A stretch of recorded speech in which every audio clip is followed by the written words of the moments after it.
Assalamualaikum warahmatullahi wabarakatuh. Waalaikumsalam. Alhamdulillah, innal hamdalillah, summa salatu ala rasulillah wa ba'du. Salam merah putih, salam Pancasila, salam Bhinneka Tunggal Ika, merdeka. Alhamdulillah, pada kesempatan siang menjelang sore ini, kami Komunitas Agama Cinta edisi ke-16 menghadirkan tema para habaib dan ulama serta kiai kampung mendukung dengan tegas TNI, Polri di dalam menumpas segala kelompok, baik itu kelompok teroris yang saat ini telah terjadi di Sigi pada kemarin hari, dan juga kelompok yang mana suka membuat kegaduhan, baik itu kelompok radikalis, kelompok khilafah, dan juga kelompok intoleran.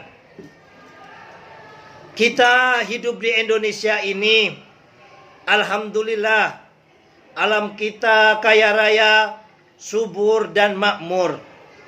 Terlebih-lebih dengan kepemimpinan Presiden Jokowi, infrastruktur dibangun di mana-mana, yang mana semuanya itu demi terwujudnya keadilan sosial bagi seluruh rakyat Indonesia. Kalau dulu sebelum Presiden Jokowi, pembangunan hanya kita lihat di daerah Jawa saja. Tetapi saat ini mulai Sabang sampai Merauke, infrastruktur dibangun di mana-mana. Ini merupakan suatu bentuk berkah buat kita semuanya memiliki pemimpin seperti Presiden Jokowi. Akan tetapi ada satu hal yang sampai detik ini menjadikan kegelisahan kita, utamanya para penggiat daripada kebangsaan, para kiai-kiai, para bante, para biksu, para bedanda, para pendeta, para romo, yang mana mencintai akan kebinekaan, yang mana mencintai akan Indonesia yang damai ini, saat ini masih sangat terusik dengan masih maraknya kelompok-kelompok intoleran, dengan masih maraknya kelompok-kelompok radikalis, dengan masih maraknya narasi-narasi yang ada di media sosial yang menganggap bahwa Pancasila itu adalah togut, yang menganggap bahwa kebenaran hanya miliknya, yang menganggap tidak ada berkah kalau tidak wujudnya khilafah. Dan juga ada kelompok-kelompok yang bertopengkan agama, suka sekali menghasut pemerintah kita, pemerintah yang sah, sehingga timbulnya kegaduhan di akar rumput. Terlebih-lebih apa yang telah kita saksikan kemarin di media-media TV, ramai diperbincangkan. Ada seorang anak bangsa yang berada di Sigi sana, nggak tahu itu karena perbedaan, nggak tahu itu ulah provokator untuk memecah belah bangsa ini. Subhanallah, sangat dengan kebiadabannya, tanpa punya nilai kemanusiaan, benar-benar tidak berperi kemanusiaan, disembelih dan dibakar. Subhanallah, wallahi yatahakam bihada. Kalau Anda membawa atas nama agama dengan cara-cara semacam ini, agama mana yang Anda pilih? Agama mana yang Anda lakukan? Ada di dalam agama ini kalimatun sawa, yaitu suatu bentuk ajaran-ajaran yang memiliki nilai kesamaan. Kita sesama hamba atau sesama umat penganut agama sama-sama diajari satu seperti apa yang ada di Pancasila. Kita umat beragama meyakini akan nilai ketuhanan. Kecuali kalau kita ateis, tidak mempercayai adanya Tuhan. Dan itu tidak diperbolehkan keberadaannya di negara Pancasila ini. Yang kedua, yaitu nilai kemanusiaan. Ini adalah kalimatun sawa. Di dalam Islam cukup jelas. Difirmankan oleh Allah. Duribat alaihimud dillatu aynama sukifu illa bihablim minallah wa hablum minan nas. Hei manusia, di mana saja engkau akan ditimpa berbagai bentuk kesulitan, kecuali engkau mengadakan hubungan baik antara diri kita sebagai hamba dengan Sang Pencipta. Tetapi Islam tidak mengajarkan hanya itu. Tidak cukup hanya berhenti di sini. Kalimat wawunya di sini adalah waw wasol. Waw yang menghubungkan, yang tidak boleh terputus, yaitu hablum minan nas, hubungan baik kepada sesama umat manusia. Ingat, ini bukan hablum minal muslimin, bukan hanya hubungan sesama umat Islam, akan tetapi hubungan sesama umat manusia. Inilah tentang nilai-nilai kemanusiaan. Yang ketiga, apabila orang menghamba dengan baik kepada Tuhannya, pasti memiliki nilai-nilai kemanusiaan. Apabila orang menghamba kepada Tuhan tetapi tidak memiliki nilai kemanusiaan, melakukan langkah-langkah yang biadab seperti yang terjadi di Sigi ini. Manusia disembelih dan dibakar. Ini adalah manusia-manusia melebihi daripada iblis, melebihi daripada apa? Kaum orientalis, melebihi daripada orang-orang ateis. Orang memiliki nilai ketuhanan pasti memiliki nilai kemanusiaan yang baik. Karena sifat utama Tuhan yaitu Ar-Rahmanur Rahim, Maha Pengasih dan Maha Penyayang. Kalau dalam agama Kristen yaitu cinta kasih. Semua agama mengajarkan tentang nilai kedamaian. Apabila ada orang beragama melakukan tindakan-tindakan begitu keji, memenggal kepala orang, membakar orang, ini bukan lagi agama, ini kesesatan nyata. Nah, disinilah yang kita harapkan kehadiran TNI dan Polri. Bagaimana kekayaan yang dimiliki oleh negara ini tidak memiliki nilai apa-apa. Apabila masyarakat yang di Indonesia ini merasa dirinya gelisah, merasa dirinya terancam, maka kita telah sepakat, terlebih-lebih umat Islam, kita diperintahkan wal takum minkum ummatan yad'una ilal khair wa ya'muruna bil ma'ruf wa yanhauna 'anil munkar. Engkau adalah umat yang terbaik, kata Allah. Diperintahkan oleh Allah melakukan amal ma'ruf dan nahi mungkar. Ulama-ulama ahli sunnah wal jamaah khususnya NU di dalam mendirikan negara ini awal telah bersepakat.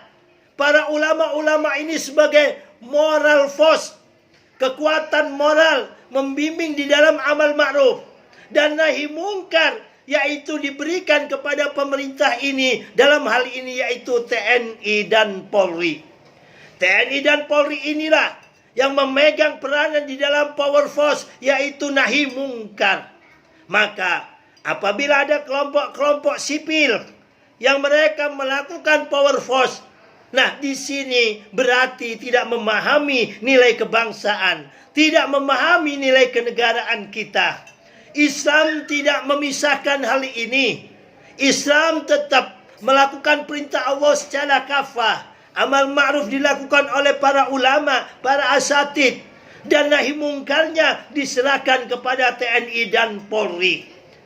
Akan tetapi pasca reformasi ada kelompok-kelompok yang mengatasnamakan agama, bahwa kelompok kami orang-orang NU ini Islamnya tidak sempurna karena hanya berani melakukan amal ma'ruf dan nahi mungkar tidak mereka lakukan.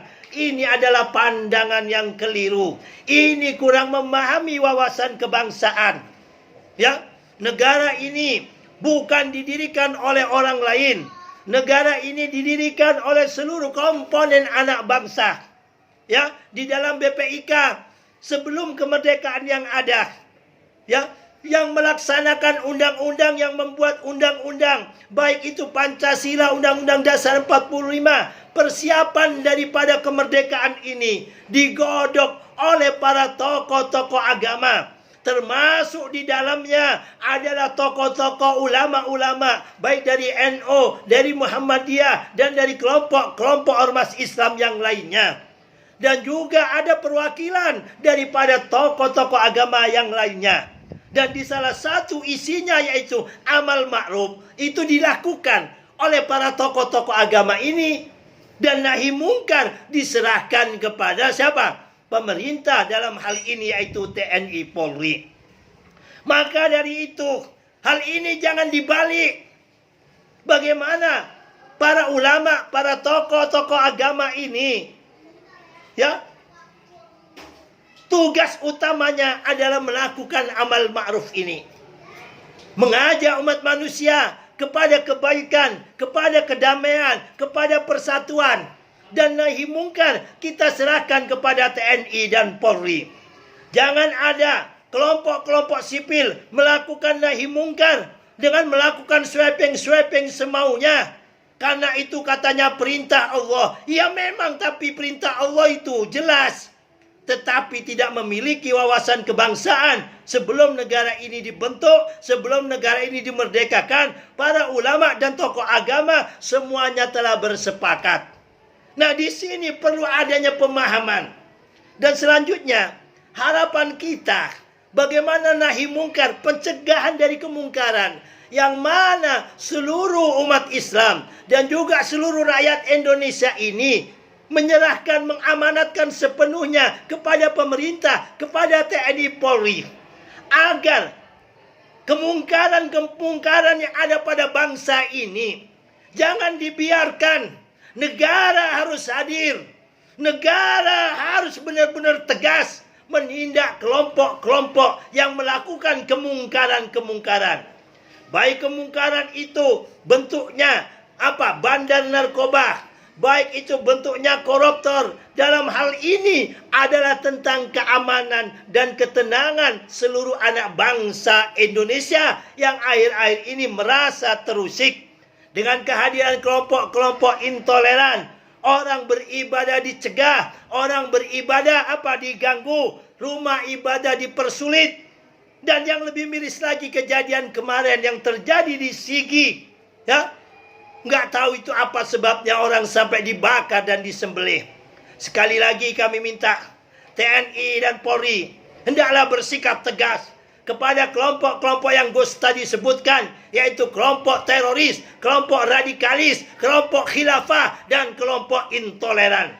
Apabila tanpa ketegasan, maka kelompok-kelompok ini terus mengelunjak, terus mengganggu stabilitas keamanan di Indonesia. Tidak ada arti dan nilainya pembangunan infrastruktur yang begitu luar biasa dibangun oleh Presiden Jokowi apabila ketenangan, ketentraman, keamanan rakyat Indonesia ini tidak merasa aman. Maka kami para ulama dan para habaib yang kami undang di sini, ya, dan ini akan terus kami serukan, mendukung TNI Polri menindak tegas siapapun yang melakukan kegaduhan di Indonesia. Di sini kami hadirkan, ya, saudara-saudara kami, ikhwan-ikhwan kami yang luar biasa. Ada Kiai NH. Ini teman kami seperjuangan dulu. Kami ada namanya kelompok Aswaja dulu. Aliasi santri, ya, asal Jawa Wetan. Nah, salah satunya ya NH ini saat ini sudah jadi kiai masyhur, ya. Ada Gus Aang Ansori, ya. Itu sekarang punya pondok Inggris, ya. Di mana? Di Puncak, dan juga beberapa teman yang lainnya. Dan juga kita hadirkan Ustadz, ya, Nasir Abbas. Beliau ini mulai 18 tahun direkrut oleh kelompok teroris internasional. Beliau pernah ditahan oleh tahanan internasional karena salah satu daripada pimpinan JI atau Jamaah Islamiyah. Beliau bergulut puluhan tahun di dunia teroris, membunuh, merakit bom dan lain sebagainya. nanti akan dapat menceritakan kepada kita semuanya bagaimana kehidupan apabila di dalam kebencian. Sebab apa? Tidak satu pun orang dirugikan apabila kita berdamai. Dan tidak satu pun orang yang diuntungkan apabila kita bertikai. Dan hadir juga pada acara ini ya Ahil Kiram, Ibnul Kiram, Habib Ja'far Shadiq ya, dan juga Habib Ali Asgab, dan moderator nanti dipimpin oleh Gus Ruhul Ma'ani. Beliau ini meskipun adik kelas Gus di Gontor, tapi Gus takdim sebab beliau adalah salah satu anak turunan daripada pendiri Pondok Gontor. Ya, kalau di dunia pesantren bagaimanapun juga, meskipun juniornya Gus adalah guru Gus. Dan juga kami hadirkan Ustadz Abdul Jamil Wahab. Beliau penulis buku Islam Moderat dan Islam Radikal. Nah, mari kita ikuti acara ini sampai selesai agar kita semuanya tidak gagal paham. Dan Gus minta ya kepada siapapun yang mengikuti daripada webinar ini, mari silakan di-share sebanyak-banyaknya agar menjadi suara hati kami semuanya, para tokoh lintas agama, para penggiat kebangsaan ini sampai di istana, agar istana memerintahkan TNI dan Polri melakukan langkah-langkah yang strategis, melakukan langkah-langkah yang tegas segera untuk menindak kelompok-kelompok radikalis, kelompok-kelompok teroris, kelompok-kelompok intoleran, kelompok-kelompok khilafah. Demikian dari kami. Mari ikuti acara ini sampai terakhir. Billahi taufiq wal hidayah wal ridha wal inayah wallahu muwaffiq ila aqwamit thoriq. Assalamu alaikum warahmatullahi wabarakatuh. Allahu akbar. Allahu akbar. Merdeka!